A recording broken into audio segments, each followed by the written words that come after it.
Good morning. This is Talking Animals on WMNF. I'm Duncan Strauss. My guest today will be Glenn Hatchell, returning for the 14th installment of Ask the Trainer.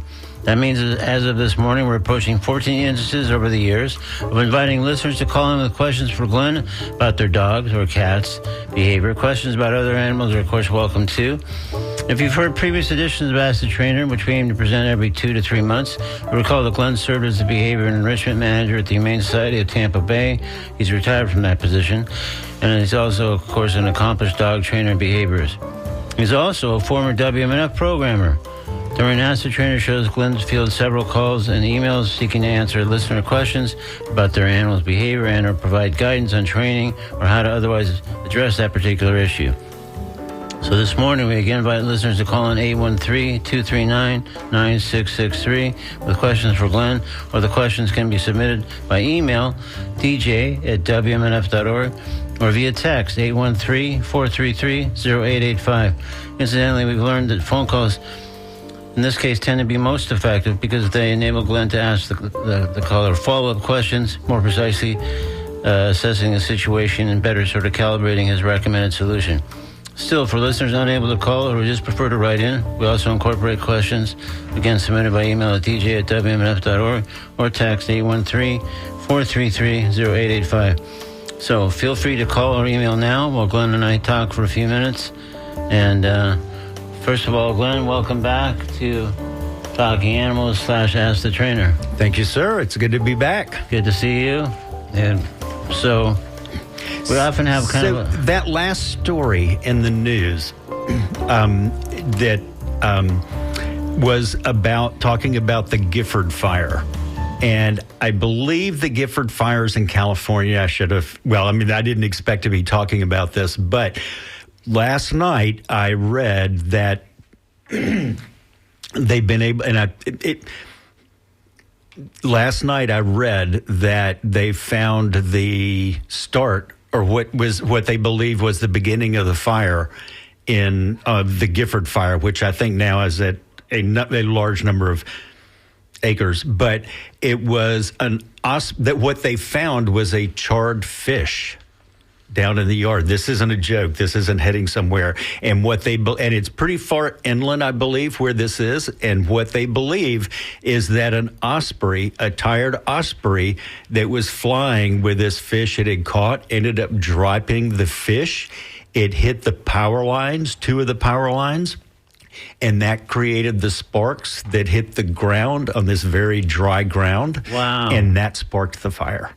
What an incredible scenario that they've pieced together. Yeah, when she said that, exactly. Not only is it oh my gosh, it ties right into, well, this is an animal show, it would fit there. But that in itself, how they can determine where a fire began and how it started is just still blows my mind. Yeah, arson investigation is obviously an incredibly sophisticated science at this point, and that's a perfect example. Yeah, exactly. But I guess in anything, when you look at it, it's like, well, what doesn't belong here?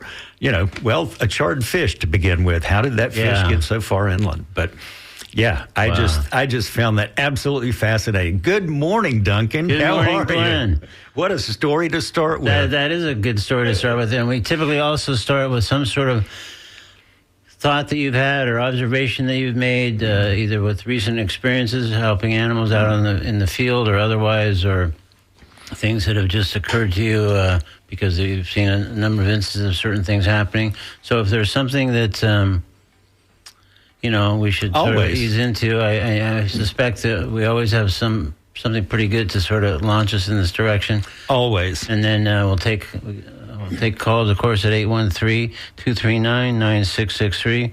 Emails can come in through dj@wmnf.org or text 813-433-0885. So again, this is today's new edition of Ask the Trainer with Glenn Hatchell.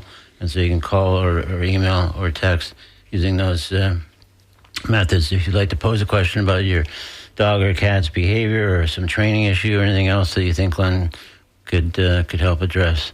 So what's most foremost on your mind? Well, I've been thinking about this the last few days because in the since we started this, I believe when we started this, I was at the Humane Society. So every week, or not every week, but every 3 months or so when we would do this show, I always came in and knew what I wanted to talk about because it would relate to the problems that I was helping people deal with their animals. Yeah. And I always thought, one of my questions was always, is this a bubble or is this a trend? We don't know. But being able to come on and talk about training and such, it fit to some of the current problems that we were seeing, at least there at the shelter. So over the last year or so, last year and a half since I have left the shelter, the Humane Society, it's been different to come up with a topic. There have been some things that absolutely popped right up, and today I kept thinking about what we wanted to talk, what this theme would be, what the conceit would be through the show. Sure. And what I got thinking about is that I always start thinking about fundamentals. I always start thinking about the basics. And even more so because now that I've left the Humane Society, I am usually about once a month, I go off and help the ASPCA at one of their locations. And if you're interested in volunteering with the ASPCA, you can go to their website, aspca.org, and search on volunteer and find ways to do that. So I've been able to keep my hands on some dogs and such, but those are in different situations, not an adoption agency situation, which was, or environment, which it was at the Humane Society. So, and then I got thinking about all the heat and the hydration and things like that. And then I was thinking, as the speaker reaches for a bottle of water. Right. But I thought we are going to talk about that because you can't be with somebody around someone in Florida right now and not talk about the heat. For sure. It started earlier and seems more pronounced this summer. Well, and you've lived here for a long period of time. I would say, again, this is anecdotally, but I've lived here. I've lived here for decades and decades and decades, and it is consistently 5 to 6 degrees warmer every day than it was 20 years ago, 30 years ago, 40 years ago. X amount of years ago. Yep. Yeah. So anyway, that's off on another tangent. But that is something that a lot of people are dealing with right now, not only in the shelters, but not everybody has air conditioning, and not all dogs have access to be in the air conditioning all day long. So we are going to talk about that through the show today. Okay. But then I got thinking about this morning about cats, because I'm always thinking about cats, especially when I was feeding mine, and the number of owners who, or the percentage of cats who never have a vet visit. And there's some statistics that are published, and it's surprisingly low. But I think it's like a quarter or something like that, to give you an idea, to put it in a reference, put it in a frame somewhere along that line. But then I got thinking about, what about percentage of dog owners who go through a group training class or have private lessons? That is probably minuscule. Really, when I think that was one of the questions that I would ask frequently, have you gone through any sort of training before? And usually the answer was no. So that's when I decided maybe what the idea would be today, that if somebody who's never gone to a training class, never worked with a trainer, but they've got a dog in their home, and I'm going to keep this dog focused because it's easier to do that. Sure. Of what would you recommend to him? Never been to a training class. Obviously, they might have access. Yeah. What would what would be the tip? What would be the one tip that you would give them? So, as I thought through that, I thought, if I was posing this question to Karen Pleschia and Mariah Shesky, who have joined me here on Talking Animals Sure, before. multiple I've times, sat in for you. Their answer would be different than what I come up with. Sure. But their reasons for it would be just as, you would be just as fully invested with it as what I may say. So as I talk about different things here, I'm not saying this is the way.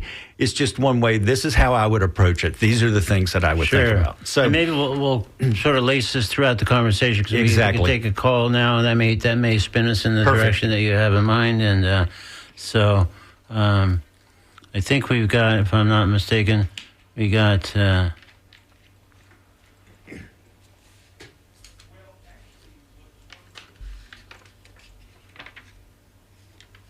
guess this isn't working. I still can't get over the Gifford fire, but really check that out if you are listening about the way that started. Sarah? Yes, hello. Oh, hi, Sarah. Sarah from Bradenton, if I'm not mistaken. Yes. Okay, great. You're on Talking Animals. It's Ask the Trainer with Glenn Hatchell. So tell us why you're calling today. Awesome. So I'll give you a little backstory on my pup. So we have a rescue from a very tough abuse hoarder situation. He lived in one room with 70 dogs, windows boarded up, was born in the room, never saw the sun. Really rough life. And I'm trying to figure out, we've had him a year and a half. He's come so far. He's opened up, but he's so skittish around other dogs because they were legitimately standing on each other in this home he was in. And I'm just trying to see if there's any advice on the best way to introduce him to dogs, because I don't want him to be so freaked out on walks and things of that nature. And he just has so much trauma. I just don't know the best approach. How old is he now? He's approximately 6. Okay. He was born in that house to our knowledge, and he lived in there 4 years. He was with a foster for a bit. We've had him about a year and a half. Okay.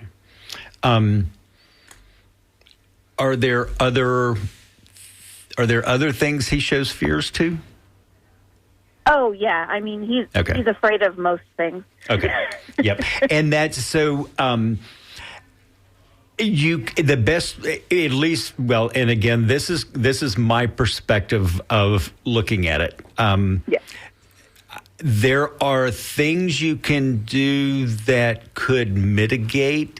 Well, I'm sorry. Let me ask another question, because you were talking about wanting to help him with that, but then you said something about on a walk. Is that where the biggest issue happens?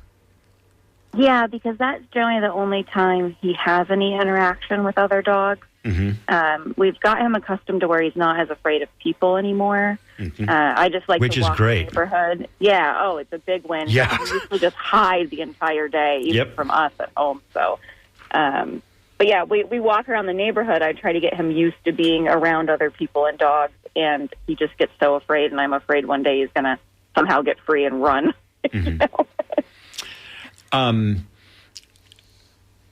So what does he do when he gets afraid?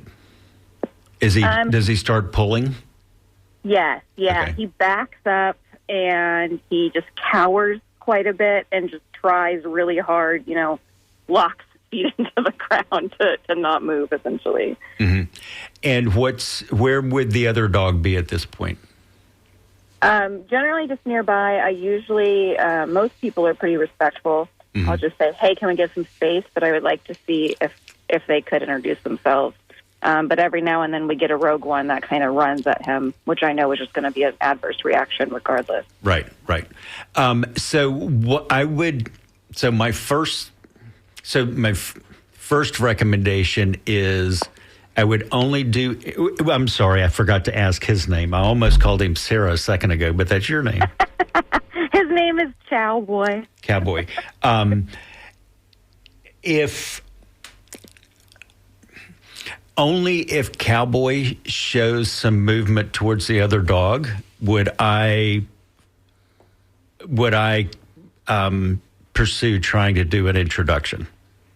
Okay. And part of it is what you really want. I mean, the ideal thing is for him to make the decision of when to do the introduction, and that lets him do it. Now, the reality is he's not going to. You and I both know that. I mean, I'm assuming that he's not. Has there ever been a dog that he's gone up and been okay to meet? Yes, we have had probably, I want to say 2 or 3 in the last year and a half. Okay. Okay. And some were big, some were small, so it wasn't like a certain kind of dog. Pure energy. Went up and just kind of smelled their face, essentially. Perfect. And I would see, if he shows if he shows signs to want to do that, I would let him. And if he's, looks like it's one of those to where he wants to cower and move away, then I would let him move away. And there's a couple of reasons for this. It's basically, I think what you're looking for in this case, based on his age and what he went through, is just to make it easier on him versus as scary as it is now. Exactly, yeah. Okay, all right. So that's, I think, from the greeting aspect is the one thing that I could recommend there, or, that comes to mind. There are, I don't know if you have a vet involved with any medications and such, and I'm not medically trained. All I'm going to say is there are a number of things that a vet could provide that could assist in this, but medicine alone doesn't fix it. You still got to go through to help him have those experiences that's going to change his reaction to it. And at his age and for the length of time he was in that environment, I have to believe that there are just certain brain patterns that you can soften them, but they're there and he's not going to come out of it. And that's kind of where we're at too. We thought, but we're just trying to figure out. Oh yeah. And also going blind. So okay, well, and and actually from a greeting aspect, that could be a big factor as well. Yeah. Obviously, nose is still the biggest factor, but it's going to be something that puts him at a disadvantage. Mm-hmm. Now, I don't know exactly how he's going to react about that, but, it's another one of those observations. But there are some of the things that you could try. I don't know if you've ever tried a thunder shirt. Are you familiar with a thunder shirt? Yes, I have. It's just, he's like you were talking about at the beginning of the show, he's a kind of like a chow mix. Mm-hmm. He has so much hair, and it's so hot. Yep. Well, no.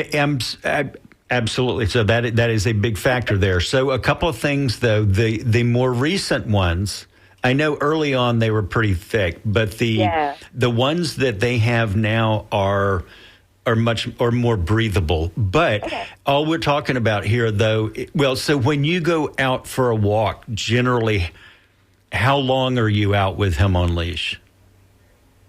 We don't do anything too long, especially this time of year. We usually just go around a block or two. Yep. Just to try to familiarize him with being outside. Yep. And that's the only length of time we're talking about a thunder shirt being on. Yeah. Only during the walk. So, and obviously if there were any signs that it's like, oh, he is heating up quickly, or I guess if he also has a tendency to heat up quickly, that would absolutely be a concern there. But that would be now. Anecdotally, I have seen, that seems to be the word of the day.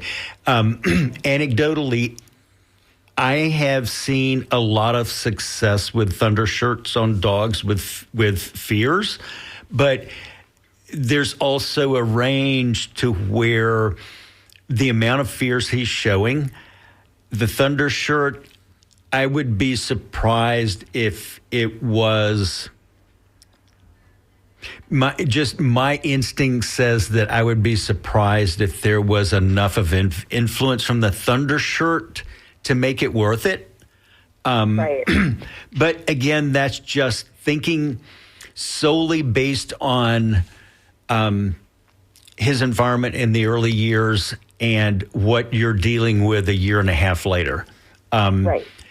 Because it's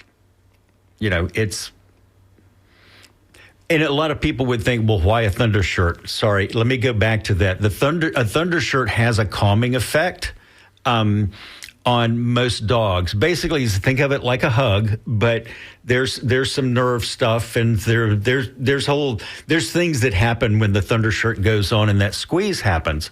And if you really want to read about it, Temple Grandin talks about it with her squeeze. Her squeeze box. Yeah, the squeeze box. Yeah. Exactly. Which I think there may be a link to how that all came along. But yet another tangent. But there are some other over-the-counter kind of things that people have tried. There are there's no one thing that I could say, ooh, give this a try. But I know people who have used like Benadryl, because the Benadryl has a drowsy effect on a dog. But I wouldn't necessarily do that on a walk, because you don't want them falling asleep. So, but thinking about the thunder shirt, it is on a short period of time, and who knows? It may be just enough. That's one thing I always said was, well, here's what I feel, but we're not going to know until we try it. Exactly. And so many times I was wrong. Usually the dogs would prove me wrong about 5 times a day. But that is really why it's like, let's try it. I don't think so. But that is something that there's no side effects. There's no negative side effects. No downside, really, right, to trying it. Yeah, exactly. Yeah. Exactly. There's nothing that's like, oh, that set us back, and now we've got to, undo something and trying to address the fear. Yeah. We don't want to do anything to increase any fear, especially in a fearful dog. Yeah. All right, okay, Sarah. Cool. I'll look into those. Thank you. All right, thanks for calling. Thank you, Sarah. Thank you so much. So this is Talking Animals. We're in the current edition of Ask the trainer being, of course, Glenn Hatchell, on Talking Animals on WNF. If you have a question about your dog or cat's behavior, or maybe a training issue, Glenn is welcoming those questions right now at 813-239-9663, by email at dj@wnf.org, or via text at 813-433-0885. And we have another caller here, and also just going to quickly say, earlier after you commented on that news story, one of our emailers wrote in saying, my friend went out to check a solar panel leak and found a bass had been dropped, causing the leak to the solar panel. So no warranty, but similar situation to what you described as far as the cause of the fire. Wow. Yeah. So, okay, let's continue now with... I'm going to start sitting out in my backyard with my fishing rod. There you go. That's the answers. Listening Cheryl? to WNF. Are you there, Cheryl? Yeah, hello. Can you hear me? Yeah, you're on Talking Animals. It's As a Trainer with Glenn Hatchell. What brings your call in today? Awesome. Yeah, and I did hear about the fish in the Gifford fire, so that was a cool story. So I have one remaining issue with the dog. I rescued him from an SPCA when he was 1 year old. His name is Jed, and he is a red tick coonhound's pit bull mix. And they found him running down the side of the road in Central Florida, and my hunch, and my trainer's hunch at the time, was that he had probably never been in a house, kind of kept in a kennel, wasn't a pet, was like, being raised as a hunting dog. So this guy comes into my hands, and he is a disaster. Bringing him into the house, horrible. I hired one trainer, got through some things. A year later, I was having other issues. I hired a behavior modification trainer who really took us a long, long way. And I have one thing left that I cannot seem to break, and that is he weighs 75 pounds, so this is not a small dog. Mm-hmm. Whenever anyone comes over, and he's even started doing it to the pool guy, he's 3.5 now. He started doing it to the pool cleaner, started doing it to my yard guy yesterday. He just jumps up on them like paws on the back, and will start humping and nipping at their clothes. And for the life of me, I usually just grab them and just get them out of the situation. But how do I break him of this crazy thing? Well, here's the challenge to answer that is that there's a lot to unravel. Has he always done this? No, he started doing it probably when he was about 2.5, so like a year ago. Okay. And same place. You just live in the same place, and Yep.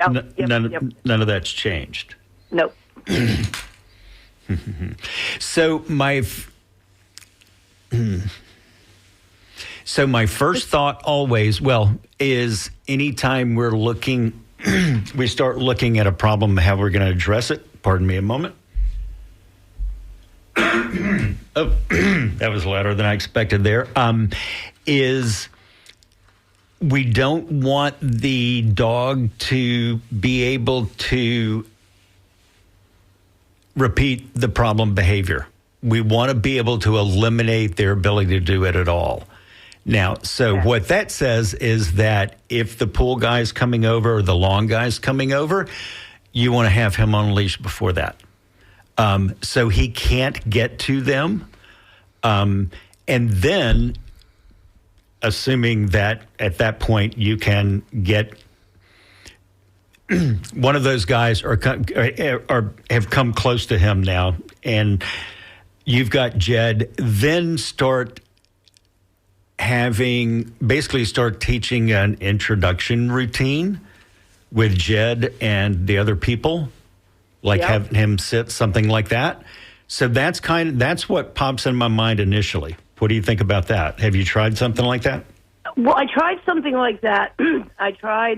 So there was someone coming over they was doing just an inspection on my HVAC system to make sure it was working fine. And the guy, what I did is I put Jed on a leash, and had the guy come in the door, and I was standing across the room with Jed on a leash, and he literally, his 75 pounds, he pulled me across the room to get to the guy. Yep. And I couldn't hold him. I mean, I can hold him if he had his harness on, but anyway, so generally what I do is, again, I put him, so he can see, but I put him in a place where he can no longer have access. Mm-hmm. And the problem is he's already started the behavior. Right. Well, and that's you just touched on one of the reasons why there's so many layers to this. Because it really is. He started it at that point. So that's what we, ultimately want to work back to. But again, there's some scenarios here. Like you said, because or what you described there of him pulling you across the room, I mean, that's real world. That's what happens, especially if there's a little bit of slack in that leash and they get that pull. It's always been a very overreactive dog, which has been part of the problem. Yeah. Well, I will say it comes back to fundamentals. And often I could tell you a few things to do along this line, but there's a lot that's feeding into it. And the issue, I think, is earlier than him jumping on the guy's back, for example. Yeah. And I shouldn't say the issue. The training needs to happen earlier than that, of getting him to basically respond to you rather than heading to the trainer. Yeah. And so often it comes back to, let's start with focusing on the fundamentals. So I would absolutely start back, since you have gone through a couple of trainings. You probably went through the basic about getting the sit, walking around, getting the stay, getting some distance. I would absolutely go back and start getting him top notch on his basic manners, as if he was about to go through some certification test evaluation. Okay. Right. Because what's going to happen through this, especially, I think, one with the pity focus, hoping that he has that pity focus, and I would say also the attention that a coonhound would give you if you've got the right smell. That probably you can't, that way he's going to want to, I'm guessing there's going to be motivation for Jed wanting to pay attention to you. Food. In those, but if that's what takes it to get him learning what to do. So let's say that it is food to begin with, and kibble, if he goes for the dry kibble, at the beginning, as he learns not to jump on the guy's back, he's going to be getting a lot of kibble. And what you want to progress to over the time, that he learns that he gets the kibble from the guy after he sat in front of him. Yeah, right. And that has worked. That the couple people that I, like my regular handyman, he'll come to the door and I will give him a handful of treats. And then I'll let, Jed into the room. And so start getting Jed to understand the process, the routine that's happening there, and then try to involve the people who come regularly to do the same thing. Yep. Okay. That would be one way to go about it, based on what you've done, and again, based on the reality of what you're dealing with there. So hopefully that will help. Yeah, all right, Cheryl. Yes. Thank you very much. Thanks so much for your call. So we're going to move on to Michael, who's been holding a good long while. Michael? Hey, how's it going? Hey, good. Thanks for your patience in holding there. You're on the Talking Animals show with today's edition, of course, being Ask the Trainer, and that trainer being Glenn Hatchell. So what brings in your call today? Well, I got a good one for you. I have a 6-year-old deerhead Chihuahua, and I just recently rescued out of the... I guess it's now Gulf of America, a 10-month-old Australian Shepherd. My problem is my deerhead Chihuahua, very aggressive on a leash around other dogs, loses her mind, even if a dog comes on TV. Off leash, not a problem. On leash, it's like my fiance can't control her. Spins in circles, and I noticed that the my shepherd, the newest addition to the family, started following that behavior. But I just snapped and submitted her, and now it's voice command. She doesn't even do it anymore. It's just that came as fast. It went as fast as it occurred.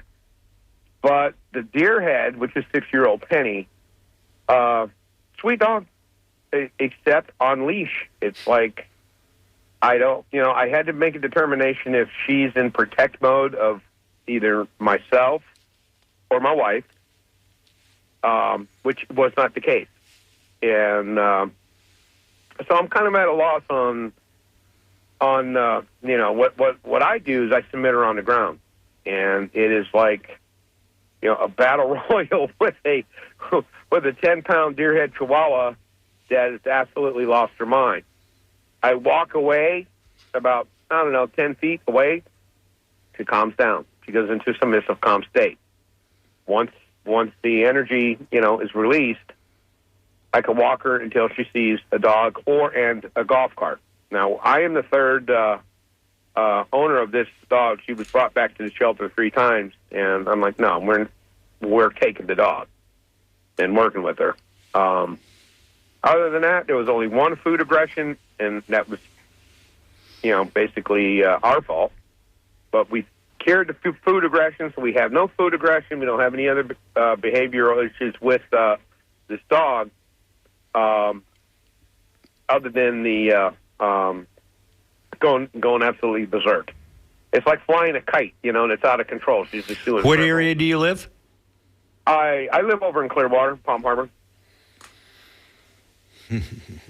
Now, when I walk her, we usually walk both of them. And when she starts, I noticed that my shepherd, which is, I think she's now going to be 11 months old, starts going after her, but not in an aggressive way, just, put her in a place, if you will. Yeah, I would. There's some stuff going on between them, and especially with the shepherd at that age and such that what you described right there. I would absolutely recommend looking at website ccpdt.org and selecting a trainer from that website there. Yeah, there's some things going on there that not only you want to be able to address, but what you were describing of what you were doing with the Chihuahua probably or is a good chance is also adding into and exacerbating the problem some. So I think that was my next thought. If I'm adding to the tension level, but I stay calm. When I correct her, and this has been going on for years, way before the shepherd came into play. They're best buddies. Yeah. But it's like if she sees a dog on TV, it's like, boop. Yep. Well, and also sounds like something to talk to the vet about because, and the reason is because it goes from fine to extreme. There's no ramp up. It's an immediate switch flip. Yep. And that's something that is why I would absolutely talk to the vet about it as well. Okay. Yeah, because it's weird. Like I said, if I'm sitting on the front lanai, she'll, on my lap, and she'll see a dog, she'll start building. She'll slowly build up there, and I just calm her, put my hand over her face, and say, "No, stop, be quiet. Stop it. If it gets out of hand, I put her in the house." But on leash walking, nope. It's like, okay, and I'm not going to not walk her. Right. Right. Yeah. All right. I'm just going. Yeah, I walked about a mile with them. All right. Well, good luck. They love it. All right, Michael. Thank you very much. Good luck. Thank you. All right. Bye-bye. So this is Talking Animals. This is Ask the Trainer. The trainer, of course, is Glenn Hatchell. And you can get in on this by calling 813-239-9663 if you have any questions about your dog's or cat's behavior or training issue. You can also email dj@wmnf.org or text 813-433-0885. We have an email we're going to read, actually international email we're going to read shortly. Just want to quickly say my guest next week will be Elaine West, founder of Rooterville Animal Sanctuary, a haven located in Melrose, Florida, housing about 300 rescued farm animals, predominantly pigs. Spoke with Elaine about 7 years ago, so this seemed like a good moment for an update on Rooterville and how the pigs are doing. So that's next Wednesday, Wednesday the 13th, here on Talking Animals on WMNF. More immediately, I'll be back on the air later today on WMNF, sitting in for Nancy C. on the traffic jam from 3 to 6 p.m., the first music show I've done in more than 3 years, so not exactly overconfident, Glenn, but we'll see how it goes. And so you're welcome to join me back here at 3 for that. It's like riding a bike. All right, well, there you go. Let's hope. So, but I got to say, Rooterville, what a brilliant name. Isn't that great? Oh, my God. That alone, I thought, almost merited a follow-up interview. So, all right, so let's get into this international email that came in, and then we've got a couple callers holding, so we'll get to them as soon as we possibly can. So this email says, I have a question for Glenn regarding our 7-year-old golden retriever, Jake, and his anxiety in the car. Jake has never been particularly comfortable in the car, but over the past year, his anxiety has noticeably increased. As soon as he realizes we're going on a car ride, he begins panting heavily and doesn't stop until he's out of the vehicle.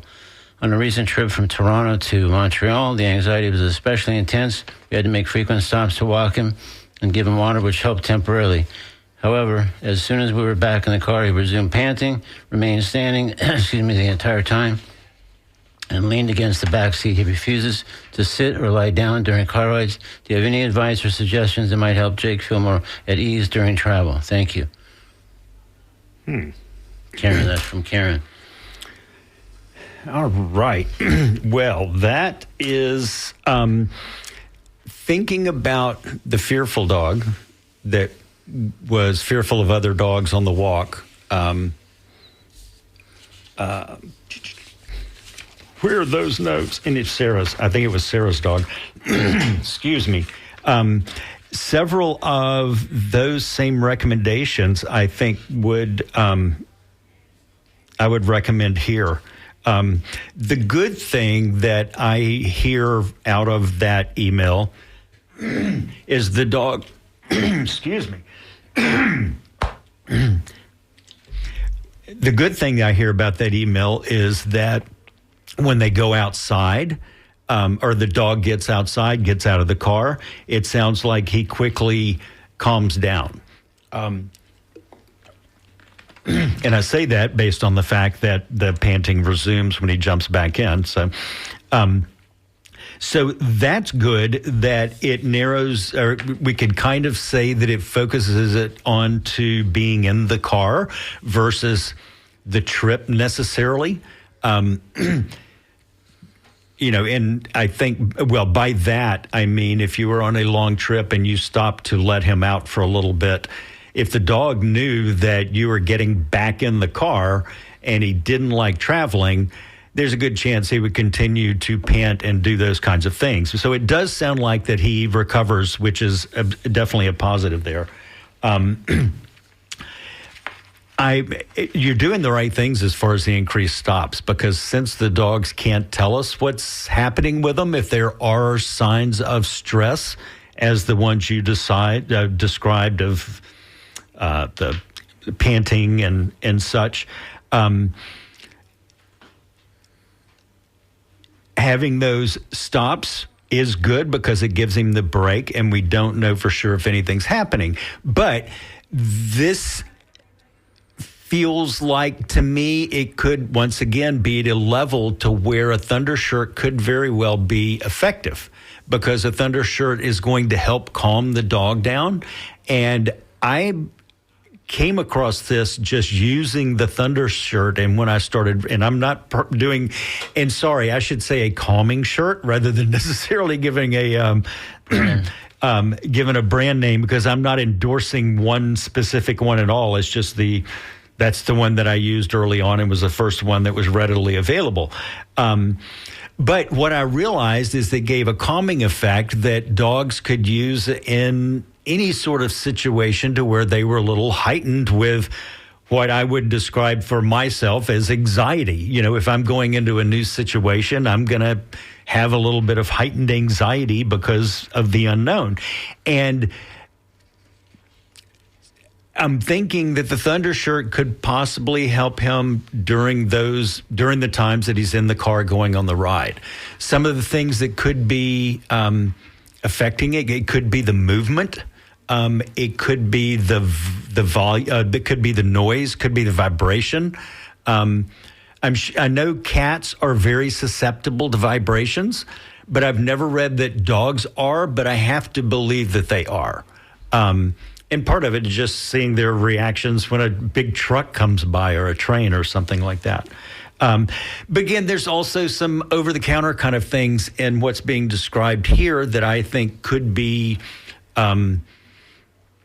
that may fit for this dog, because it's not excessive. It doesn't sound like it's excessive because they are able to do the stops. He recovers. It just starts again when they get back in the car. So any other thoughts? I don't know if there's... No, I think that, I guess the only question, it sounded like it is that the anxiety has increased over the years, so it sounds like probably your over-the-counter things probably would hope could be mitigate that. Yep. Right? And, leaning against the back seat, there's probably some reason for that. I mean, there's a function, and I've got to believe that the dog's doing that, but who knows why. But it also is one of those things that we can observe and notice. Well, he's leaning into it versus lying down or just standing there. But it doesn't sound extreme, which is definitely a positive, Karen. Hope that helps. Okay, cool. Let's move on now to Joe, who's been waiting ever so patiently. Joe, are you there? Yep, I'm here. Can you hear me? Yeah, Joe from St. Pete. You're on Talking Animals with Ask the Trainer with Glenn Hatchell. So, Great, thank you. Thank I you. wanted to ask about an issue that we're experiencing. We have two dogs. We have an 8-month-old puppy in the house and then a 4 to 5-year-old adult. And I think there's sort of an overstimulation or overexcitement thing happening here when we are moving to go for a walk or, go on any kind of outing at all. The old dog in particular, but now it's kind of rubbing off on the puppy, they just get so excited, running in circles, jumping on furniture, jumping on people, just any evidence of the leash or any evidence that we might be about to leave the house. We've tried all kinds of things like being calm and treating them for, waiting patiently and stuff, and we're just not having any luck with that. So we're wondering if you had any ideas on how to sort of help calm the situation in that regard. Has the adult dog always been like this when the leash comes out? Yeah, he's always been like it a little bit. He was actually the younger. We typically have two dogs at a time. Our older dog died about a year and a half ago. when it was him and her, the older dog that's no longer with us was much calmer, and it really wasn't much of a problem. He would get excited, but he wasn't going crazy. Mm-hmm. Now that we had him on his own for about a year, now that we have a puppy, it's really escalated. All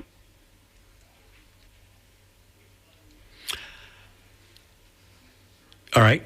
So you're still there, right, Joe? Yeah. Okay. All right. So when you, so I tell me about your feeding routine when you go. The dog's feeding routines. Sure. When they eat together. They each have their own bowl. We have the bowl, the slow feeding bowls, like the bumps or whatever in them. They eat next to each other. We have them wait after we put the food in or before we're putting the food in. They'll wait patiently until they're released to go to their bowl. And they'll wait for minutes at a time if we want them to. We don't usually make them wait that long, but they're really well trained in that respect and don't get overly excited. They're excited to eat, of course, but they're not doing the same behavior. It's really very focused on if it looks like we're going for a walk or taking them, for a ride in the car. They just kind of go nuts. Okay. But so here's where my thinking is going. And of course, not being with you, I can't necessarily give specifics, but think about it this way. At feeding time, they're doing exactly what you want them to do at leashing time. So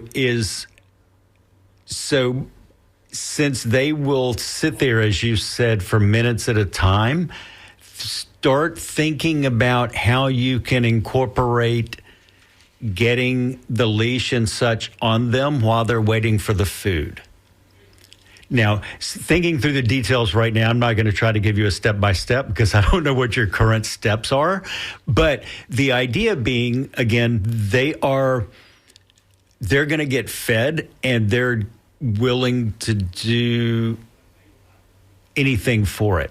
Now, there's going to be conflict right here. So, I'm sorry, conflict is the wrong term to use. I was thinking conflict in their brain about, I want to do this, but I really want to do this. So the way I think you could approach that is, one, I think you'll have to work on each of them separately, obviously doing this, but feed them, let's say, I'm just going to use 1 cup as an example because it's easy for me to do that math. Let's say instead of 1 cup at a time, what they're going to get, you're actually going to feed in that feeding time like a 1/4 cup each. But what you're going to do is use that 1/4 cup to get them to sit while you're putting on the leash. Now, this is not going to happen overnight by any means, but that's the first thing that comes to mind of ways to address this. Because what ideally you do want them to do is sit there while you put the leash on them. Right. And since they're going so nuts right there, but they'll do it at the food bowl, then it's like, okay, let's bring them together and incorporating a training routine into the feeding time. That makes sense. Do you think it would even be appropriate, like let's say midday when they're not eating anyway, but maybe kind of let them think they are, give them a little bit out of the main food basically as a treat, and always just start to establish a routine of putting their leash on in the feeding space? That's essentially what you're saying, right? Rather than at the front door or wherever. Oh, sorry. Sorry, I wasn't even thinking about things from a space aspect. I was thinking of it more of them being focused on something other than the leash to where, so instead of being, but it could be really the space. What we want to get to is the space doesn't matter. Ultimately, we want to get to where the space they are doesn't matter, because if they see the leash is coming, what they should do is sit in front of you to be leashed wherever you happen to be. Right. Yeah, so really it was the idea of the leash is using the food as the reward for, if you sit here and let me leash you, then I'm going to let you have this 1/4 cup of food. Gotcha. But you could also, what I thought you were maybe going through that there, though, is that even through the day, as you're working on them getting used to sitting for it, go ahead and use a little bit of their kibble as a reward for them.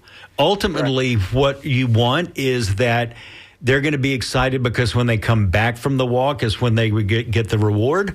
It's just that right now we've got to throw in some bonus money for it, some bonus treats for them while we're getting them on board with what we want them to do. Got it. Okay. All right, Joe. Thanks so much for your call. Good luck. Appreciate it. Thank you. Thank you.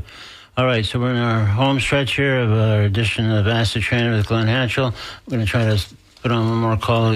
Rick here has been waiting very patiently, so we might only have a couple minutes, Glenn, for this call, this conversation, but let's give it a whirl.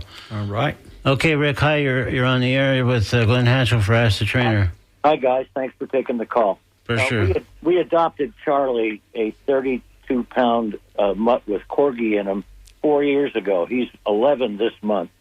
He was prescribed by Pinellas County Animal Shelter Prozac and Trazodone, which he takes twice a day.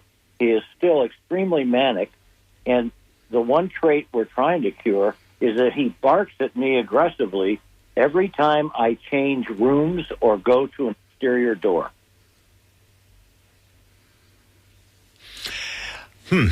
But he just barks. He doesn't charge? Well, he charges, but he doesn't lunge. In other words, he charges and blocks my path and then barks loudly and aggressively. And one of the problems with Charlie is when he barks, his mouth closes. He's got a good-sized head. And, I mean, one day he accidentally ripped the tail off of the front of my shirt. He doesn't do this to Terry. He doesn't bark at people that come here, although he's overly aggressive at being affectionate. We have to put a leash on him and hold him down. Is he food motivated? He loves treats. But I mean, even like when you go to feed him his meal, does he chomp it down pretty fast? No, he has a bowl of kibble. Okay, and he has a bowl of kibble that he wanders over to 2 or 3 times a day and eats pieces individually. Okay. What about toys? Does he like to chase? Is there a toy he likes to chase? He's got one rawhide wishbone that he doesn't chase, but he'll chew on it. When we have a 97-year-old gal that spends one day a week with us, and while her daughter's at work, and Charlie guards her, but we give him a Nerf football full of little medium-sized milk. Now, he only does this to you, right? He only barks like this to me. Okay. So my thought, because we've got to wrap this up here, the reason why I ask about the toys or food or something like that is that as you move from room to room, try to toss him something that he would really get excited about. For some dogs, it's a toy. Some dogs, it's a treat. But it sounds like since he's on meds, the vet is the best place to start. Okay. Yeah. Humor's fine. Yeah, we And by the way, we went on a road trip to Mobile to escape Hurricane Milton last fall, and he was... Okay, Rick, I'm so sorry. We're just about out of time, but good luck with that. Well, we appreciate you guys. Thanks so much. Thanks for listening. Thanks for calling. Good luck. All right, we're at the tail end of our edition of Ask the Trainer here on Talking Animals. Coming up on WNF, it's The Conversation, the great show hosted by Mario Nunez and Joe King Carter. After that, it's The Scoop, WNF's brief news recap. Then we shift back to music programming with Sam Wall holding forth from 1 to 3, followed by me, good Lord, sitting in for Nancy C., hosting the Wednesday Traffic Jam from 3 to 6. David Byrne. A good chance. At which point, it's John DeBrule and Harry with Sound Safari, followed by the Step Outside guys from 8 to 10 p.m. And more great music beyond on WMNF Tampa here. So we do this every 2 to 3 months, so keep an eye out for the next one. And I think it's wise for some people to send in their question in advance. WMNF Tampa.